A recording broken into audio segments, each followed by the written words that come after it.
Benvinguts al Friki Online, càpsula 901. Ens anem a l'editorial Finestres i ens anem a una cosa que em fa molta il·lusió, que és el Vinyetari 4. Vinyetari 4, les millors històries de no ficció del Premi Ara de còmic en català. Per què fa molta il·lusió? Doncs perquè ha sortit el 4, perquè és aquest còmic en català de no ficció i perquè hi ha una història il·lustrada per mi, la qual cosa sempre fa il·lusió. Aquest recopilatori és el quart que surt. D'entrada tenim una mica de biografies de qui és qui al final i al començament una introducció de l'Octavi Botana que ens explica de què va tot això. Després el sumari, que aquí us llegiré qui hi ha.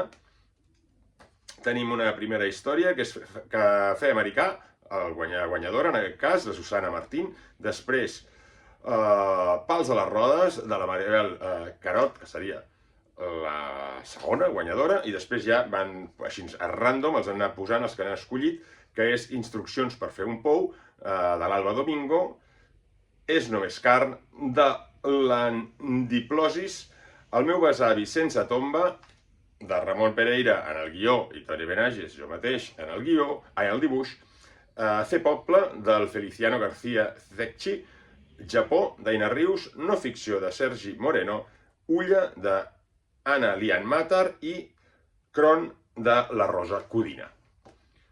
Què trobarem aquí? Doncs històries molt variades. En aquest cas, com bé ho diu, de no ficció. Històries que ens parlen d'autobiografies, com en aquest cas, també de coses biogràfiques, en aquest altre cas, unes amb sentit de l'humor, l'altres amb un sentit més documentalista o personal. També trobarem aquestes coses més curioses de com es fa un pou, doncs com es fa un pou, aquí ho teniu. D'estils molt variats, com podeu veure, colors, en aquest cas és la història que vaig fer, doncs que també va del blanc i negre al color, una història sobre memòria històrica basada en l'avi del guionista, una història sobre com es viu en un poble, com es vivia i les relacions avui en dia.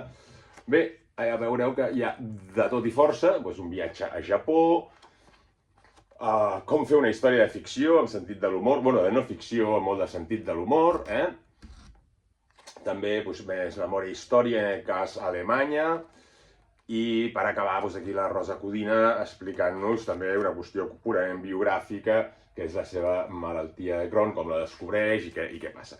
Doncs bé, ja ho sabeu, aquest Vinyetari 4 ja està a les llibreries i a córrer que volen. Salut i a llegir còmics!